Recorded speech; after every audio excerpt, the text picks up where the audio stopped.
जय हिंद दोस्तों, कैसे आप लोग। दोस्तों, मैंने ग्रुप डी के रिगार्डिंग बहुत सारे वीडियो बनाए हैं। तो बहुत दोस्तों का कमेंट आया कि आपने ग्रुप डी की तैयारी और एलपी टेक्नीशियन की तैयारी कैसे किए थे, ताकि दोनों का एग्जाम आप क्रैक कर चुके, तो किस किस बुक से आप पढ़े थे, ये सब के बारे में वीडियो लाइए। सोचे आज वीडियो लाते हैं और आप लोग को बताएंगे कि कैसे कैसे तैयारी किए थे और कौन कौन से बुक पढ़े थे। तो चलिए सबसे पहले वीडियो को शुरू करते हैं। तो सबसे पहले हम बुक के बारे में बात कर लेते हैं कि प्रत्येक सिलेबस में जो है मैथ, रीजनिंग, जीके, जीएस, तो कौन कौन से बुक से हम पढ़े थे। इसके बाद हम बात करेंगे तैयारी कैसे किए थे। तो हम मैथ और रीजनिंग के लिए एक ही बुक पढ़े थे, वो था RS अग्रवाल का। तो आपको जनरल कंपटीशन के लिए सबसे बेस्ट बुक RS अग्रवाल ही है। तो मैथ और रीजनिंग के लिए RS अग्रवाल का बुक पढ़े थे, और रीजनिंग के लिए एक बुक पढ़े थे, वो था ल्यूसेंट का बुक था। तो मैथ रीजनिंग के ये पढ़े थे। इसके बाद आपका आता है साइंस। तो साइंस के लिए हम क्या थे कि ल्यूसेंट का साइंस लिए थे, जो जनरली सब लोग पढ़ते हैं ल्यूसेंट का। तो ल्यूसेंट का साइंस लिया था, और एसपीडी के बुक से क्या कहते हैं, साइंस की तैयारी किए थे। इसके बाद आता है जीएस नहीं, जीएस बता दी, अब जीके आता है। तो जीके का भी सेम है, वो ल्यूसेंट से किए थे, और क्या कहते हैं, ये एसपीडी से। तो अब ये सब हो गया, अब बच गया current affairs and GS, GK GS तो हो गया, करंट अफेयर्स बच गया। तो इसके लिए हम मासिक वाला सामान्य दर्पण और प्रत्युक्त दर्पण, ये दोनों बुक पढ़ते थे। और यूट्यूब पर भी डेली करंट अफेयर्स करके आता था, बहुत सारे चैनल है, तो उससे पढ़ते थे। तो ये सारे बुक पढ़ के तैयारी किए थे। अब बात करते हैं कि तैयारी किए कैसे थे। तो जैसे ही मैथ और रीजनिंग का जैसे मैथ रीजनिंग सर के पास पढ़ते थे, तो जैसे ही मैथ का एक चैप्टर खत्म होता था, तो उसका क्या करते थे, जितना भी उसमें टाइप का क्वेश्चन रहता है, तो उसको एक नोट के माध्यम से हम वो कॉपी में बना लिए थे, प्रत्येक टाइप का क्वेश्चन, ताकि आगे जब सिलेबस खत्म हो जाए, यदि हम कहीं भी प्रॉब्लम हो तो उसको देखकर हम सोल्व कर सके। तो मैथ रीजनिंग का दोनों का ऐसे ही किए थे। जैसे मेरा सिलेबस खत्म हो गया, तो उसके बाद हम क्या किए कि प्रीवियस ईयर का क्वेश्चन बैंक ले लिए। क्वेश्चन बैंक लेने के बाद मैथ रीजनिंग का उसको हम सोल्व करते थे। ये हो गया आपको मैथ रीजनिंग का सोल्व करने का। यदि आपको उनको कोई प्रॉब्लम होता था मैथ प्रीवियस ईयर में, तो उसको क्या करते थे कि जो नोट्स बनाए थे मैथ रीजनिंग का, तो उससे देखकर फिर सोल्व करते थे। इससे क्या होता था, सोल्व भी हो जाता था, कहीं प्रॉब्लम भी नहीं होता था। तो मैथ रीजनिंग का ऐसे करते थे। इसके बाद आपको साइंस की बात रही, तो साइंस के लिए क्या था कि साइंस के लिए जैसे आपको लुसेंट का साइंस पढ़ते थे, तो लुसेंट का एक आता है ऑब्जेक्टिव वाला, एक होता है थ्योरी वाला। तो दोनों बुक लिए थे, थ्योरी को पढ़कर ऑब्जेक्टिव से उसको हल करते थे। एक चैप्टर को लेकर थ्योरी कंप्लीट करने के बाद उसको ऑब्जेक्टिव वाला एक चैप्टर लेकर उसको हल करने का प्रयास करते थे। और बुक को जो किसी चैप्टर को पढ़ते थे, तो उसमें देखते थे कि एक ही टॉपिक को बहुत सारे क्वेश्चन बनते हैं, तो उसको रिलेट करके पढ़ने का प्रयास करते थे, ताकि क्वेश्चन जब आए कहीं तो याद रहे और बना भी पाए। तो रिलेट करके करने का प्रयास करते थे, चाहे फिजिक्स हो, केमिस्ट्री हो, बायो हो।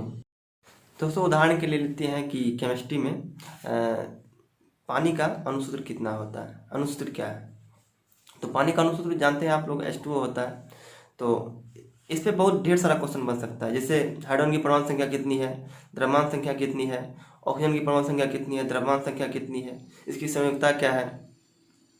तो बहुत सारे ढेर सारे क्वेश्चन बन सकते हैं। तो इसको रिलेट करने का आप प्रयास कीजिए, ताकि जितने भी क्वेश्चन हैं तो वो आप एक चीज़ पर लेकर बहुत सारे क्वेश्चन को याद कर सकते हैं, और इससे पढ़ने में भी आसानी होती है। तो हम लोग भी ऐसे तैयारी करते हैं, जितने भी क्वेश्चन थे उसको रिलेट करने का प्रयास करते। पिछले बार जो ग्रुप डी एग्जाम हुआ था, उसमें आपको आवर्त सारणी से हमारे एग्जाम, जिस दिन मेरा एग्जाम हुआ था ग्रुप डी में, उससे 6 क्वेश्चन ग्रुप डी में आवर्त सारणी से था।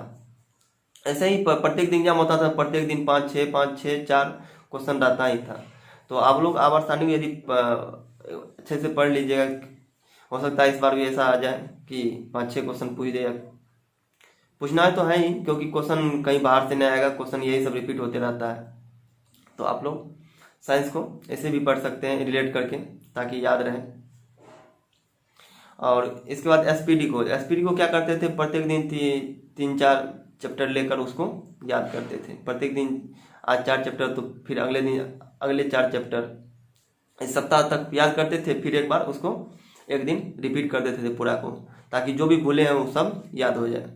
तो उसमें जितना भी क्वेश्चन याद था, एसपीडी को पढ़ते थे तो ये करते थे, जितना भी क्वेश्चन याद था तो उसको छोड़ते, जो क्वेश्चन कठिन था उसको टिक लगाकर या गोला लगाकर घेर देते थे और उसको मेन रूप से याद करते थे। बाद बाकी सप्ताह के बाद जब रिपीट करते थे तो उसको देखते थे कौन कौन गोला लगाया हुआ, कौन कौन क्वेश्चन को हमको याद नहीं है, उसको हम एक बार फिर से देख लेते, सप्ताह में एक बार उसको फिर से रिवाइज कर लेते थे। इससे क्या होता था कि जो भी क्वेश्चन ये भूल गए हैं तो उसको उसका रिविजन हो जाता था और याद भी हो जाता था। तो साइंस को ऐसे करके पढ़ते थे। तो ये साइंस हो गया। इसके बाद आ गया आप जीके। तो जीके में वही था, लुसेंट था, लुसेंट के बुक से पढ़ते थे और रिवीजन करके क्या कहते हैं, ये एसपीडी के बुक से भी वैसे जैसे साइंस को पढ़ते थे वैसे जीके को भी पढ़ते थे। ये तो हो गया बुक को कैसे याद करते थे। अब बताते हैं कि प्रत्येक दिन मेरा दिनचर्या क्या था, कि प्रत्येक दिन क्या क्या करते थे और क्या क्या पढ़ाई करते थे। तो प्रत्येक दिन मेरा था कि सुबह में एक से मॉडल क्या कहते हैं पैटिक सेट मारना है और एक शाम में पैटिक सेट मारना है।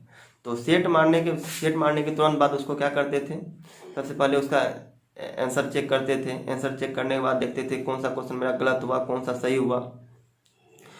तो चाहे मैथ हो, रीजनिंग हो, साइंस हो, कुछ भी हो, तो जो भी गलत हुआ तो उसको देखते थे, जो गलत होता था उसको टिक लगा के उसको बनाने का प्रयास करते थे। हो गया तो उसको भी ठीक है, नहीं होता था तो किसी सर के माध्यम से या किसी दोस्त के माध्यम से उस क्वेश्चन को सॉल्व करते थे। तो सुबह में सेट बनाते थे और शाम में सेट बनाते थे। इसके बाद 1 घंटा मैथ बनाते थे, 1 घंटा रीजनिंग बनाते थे, इतना चीज बनाते थे। और एक हम लोग के यहाँ जहाँ हम रहते थे तो वहाँ पे क्या चलता था, डिबेट चलता था, जिसे आप लोग उसको बोल सकते हैं कि डिस्कशन, ग्रुप डिस्कशन। तो हम लोग का वहाँ पे ग्रुप डिस्कशन चलता था। तो हम लोग को प्रत्येक दिन ग्रुप डिस्कशन में लगभग 70 से 80 आदमी थे। तो प्रत्येक दिन क्या होता था कि वहाँ पे सिलेबस दिया जाता था। तो ग्रुप डिस्कशन जो है वो 1.5 घंटा का चलता था। तो प्रत्येक दिन सिलेबस दिया जाता था। तो सिलेबस में क्या रहता था कि आपको लुसेंट से ही जीके रहता था, जीएस रहता था और करंट अफेयर्स के लिए समग्र दर्पण और प्रतियोगिता दर्पण। इससे क्वेश्चन प्रत्येक दिन प्रत्येक ग्रुप में ही किसी आदमी को दिया जाता था, किसी कैंडिडेट को। तो वो प्रत्येक दिन क्वेश्चन लिख के लाते थे कॉपी में। साइंस से हो गया, जीके से हो गया और करंट अफेयर्स से, उससे लाते थे और वहाँ ग्रुप में मतलब जहाँ डिस्कशन होता वहाँ पूछते थे। तो ग्रुप डिस्कशन में हम लोग का क्या होता था, वहाँ पे 70-80 आदमी थे। तो वहाँ पे 4 ग्रुप बनता था, ABCD। प्रत्येक ग्रुप में 2-2 करके आदमी रहते थे, 2-2 करके रहते थे। और बाद बाकी जितने भी बच जाते थे 8 के अलावा, तो वो ऑडियंस में रहते थे। जिसका भी अच्छा परफॉर्मेंस होता था तो उसको ग्रुप में बैठने के लिए दिया जाता था।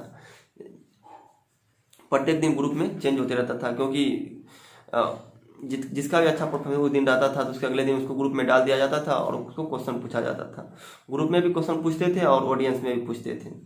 तो ऐसे करके हम लोग ग्रुप डिस्कशन करके साइंस और जीके और जीएस को और करंट अफेयर को याद करते थे और रूम पे भी पढ़ते थे। आपको बताया जैसे साइंस को और जीके को पढ़ते जैसे रूम पे, तो ये भी करते थे। तो ये हो गया। इसके बाद हम लोग का वहाँ पे वही डिबेट में प्रत्येक सप्ताह में एक टेस्ट चलता था। तो टेस्ट में जो ग्रुप डी का सिलेबस है या एलपी टेक्नीशियन का सिलेबस है, तो जिस एग्जाम के टाइम में जो था तो उस टाइम में वो होता था। तो ग्रुप डी के लिए वहाँ पे जो सिलेबस था, मैथ 25, रीजनिंग 30, साइंस 25 और करंट अफेयर्स जनरल अवेयर्स 20। तो 100 क्वेश्चन जो था, तो 100 क्वेश्चन वहाँ पे क्या करते थे, किसी आदमी को दिया जाता था। सिलेबस तो पता ही था सबको, तो वो क्वेश्चन छाट के कहीं किसी बुक से या कहीं से लाते थे बनाकर, और क्वेश्चन बनाकर और वही डिबेट में दिया, एक टेस्ट लिया जाता था प्रत्येक आदमी से। तो जितना भी थे तो सब अपना जितना भी खर्चा होता था वो डिस्ट्रीब्यूट करके सब करते थे। तो ये सप्ताह में ये टेस्ट हो गया। तो ऐसे में हम 2-3 डिबेट पकड़े हुए, तो सप्ताह में 2-3 टेस्ट ये हो जाता था और रूम पे 2 सेट मारते ही थे। तो इतना चीज करते थे।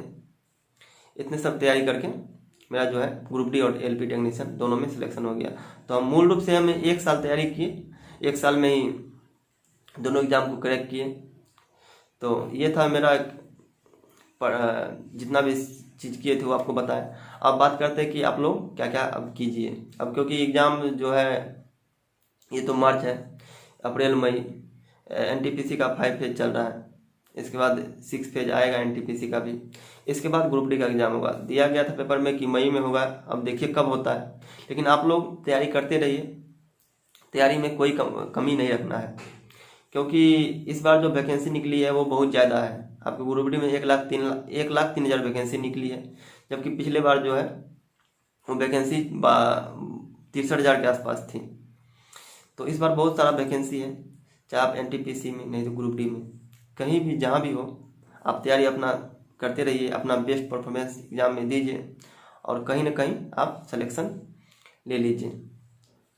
अभी जो है आपको ना कहीं त्यौहार में जाना है, ना कहीं शादी अटेंड करना है, बस आप अभी पढ़ाई कीजिए, क्योंकि शादी त्यौहार ये प्रत्येक साल आते रहता है।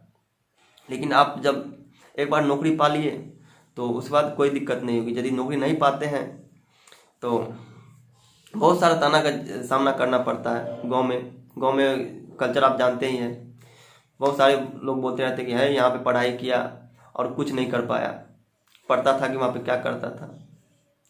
जब वही आप नौकरी ले लेते हैं तो आपका गांव में वैल्यू बढ़ जाता है। तो आप लोग अपना अभी 2 से 3 महीना, कम से कम 2 से 3 महीना आप तैयारी करते रहिए। कहीं नहीं जाना है, सिर्फ पढ़ाई करना है, ताकि एग्ज़ाम में अपना 100% दीजिए और रिजल्ट लीजिए। हम तो यही करते हैं कि सब आदमी आप एग्ज़ाम को पास करिए और रिजल्ट लीजिए और अपने परिवार को खुश रखिए। तो दोस्तों यही था, जितना भी प्रोसेस है वो आपको बताएं। अब यदि आप लोगों को वीडियो अच्छा लगा हो तो वीडियो को लाइक कीजिएगा, और चैनल पर यदि नए आए हैं तो चैनल को सब्सक्राइब कीजिएगा और बेल आइकन को प्रेस कर दीजिएगा, ताकि जितने भी एग्ज़ाम से संबंधित जितने भी जानकारियाँ हैं वो आप लोगों के साथ हम शेयर करते रहेंगे और वीडियो लाएंगे।